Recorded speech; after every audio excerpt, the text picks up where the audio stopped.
rin. Mangyayari, pwede na tayo magbawas niya.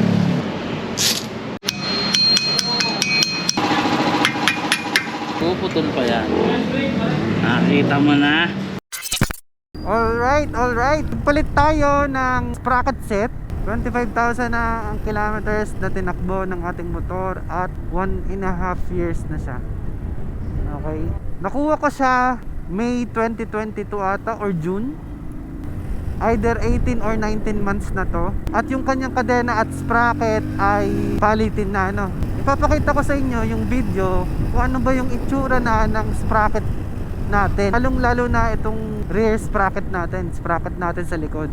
Matulis na, tapos maninipis na yung kanyang mga gearing.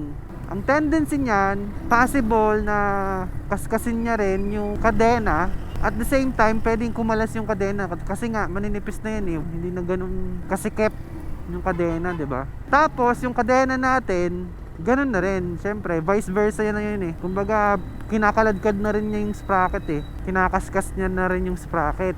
So, nagkakaskasan na sila parehas. Kaya kapag magpapalit tayo, dapat sabay sprocket set tsaka kadena. Napupudbud din naman yung kadena eh, kasabay ng sprocket. Ang ginawa natin, bumili tayo sa Shopee. Ilalagay ko na lang yung link ng Shopee sa baba ng video na to para hindi na kayo mahirapan maghanap. Although, meron din naman na iba pang brand mas sikat sa binilihan ko, pero wala, nahihirapan kasi ako maghanap eh. Iba rin siyempre yung laki ng butas ng mga bolt, 'di ba? Iba rin yung dami, 6 holes kasi to eh, tapos medyo mataba yung bolts. So, bago nga pala natin papalitan itong sprocket natin, nagpa-check up muna tayo. Nagpabawas tayo ng kadena sa tropa natin na mekaniko at medyo malaki na rin yung nabawas. Tapos, siya na nga rin yung nagsabi na palitin na nga yung ating sprocket set at kadena. Maluwag na rin. Mangyayari, pwede na tayo magbawas niya. Babawas na lang sa mga wala pang budget. Ano mangyayari pala pag hinayang maluwag to? Pwedeng ano pre, Tanggal? tanggal, ayan, matanggal siya. Halimbawa, nagbanking ka, napabanking ka, yung kadena mo pupunta sa gilid, tatanggal. Pwedeng sumingit dito, babulok o kaya mabasag yun sa crankcase. Yung mga pinaka-worst na mangyayari pag laging maluwag yung ano. Pag medyo magalaw na. Indikasyon na malapit na siyang palitan. Pero yung sobrang laki na ng play, ano na talaga, palitan na talaga. Kahit bawasan mo yon. Oo, ganito pa rin. Dinawasan natin, ganito pa rin. Ibig sabihin to, uka na yung ngipin ng sprocket. So yun, pinapalitan na natin. Bago magpasko, pinalitan na natin. At ito na nga yung nakakabit sa motor natin ngayon, 1442. So ang stock nga pala ng sprocket set nitong motor natin ay 1440. So dalawa lang naman yung dinagdag natin sa rear sprocket. Dalawang ngipin lang. Bakit ba ganun yung ginawa natin, no? Kasi balak natin magpalaki ng gulong. Magpapalit tayo ng dual sport style.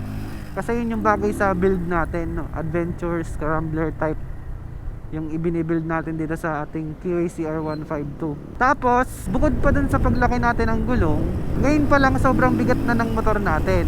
Okay, bukod sa angkas natin, yung top box bracket natin ay medyo solid. Tapos alloy top box pa yung gamit natin na top box. So dun pa lang mabigat na. Kaya para sa akin, tama lang na magdagdag na tayo ng rear sprocket, di ba? Nagdagdag na tayo ng ngipin para mas lumakas yung arangkada. At the same time, hindi na masyadong bitin.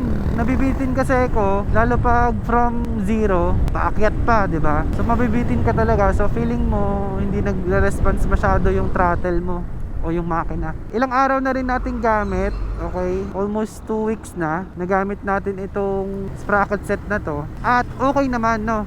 Hindi siya sobrang aggressive yung changes. Hindi sobrang aggressive. Kasi nga mabigat na talaga itong motor natin eh. Lalo pag may angkas. Pero may nadagdag.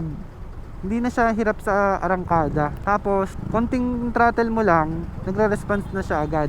And then, kahit may angkas tayo at puno yung top box natin, tapos puno pa yung fuel tank natin, kayang-kaya pa rin ng motor natin yung paahon. Imagine nyo, dalawang ngipin pa lang sa rear sprocket yung dinagdag natin doon ah. Tapos, recently lang, umikot na rin tayo sa Banahaw, no? Nag third time tayo, Banahaw loop.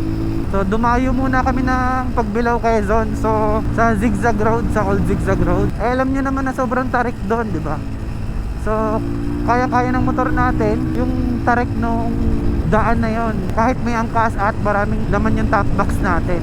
Bago nga pala tayo magpalit ng sprocket set, nagtanong-tanong muna tayo sa mga tropa natin. So nagtanong ako kay kapwa. So sabi ko nga ang sprocket set natin na stock ay 1440. Dadagdag tayo ng mabigat na gulong. Sabi niya sakto na daw yung 1442. Siyempre sino ba naman ako na tanggihan yun, di ba?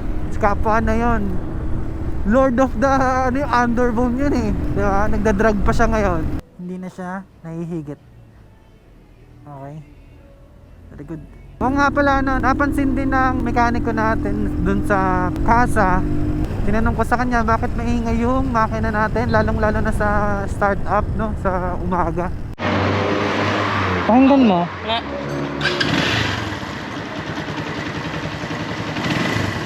Yun, parang meron din. Timing chain.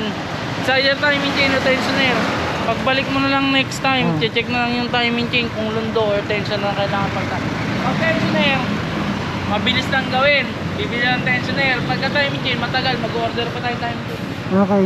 Sabi niya, possible daw timing chain or tensioner.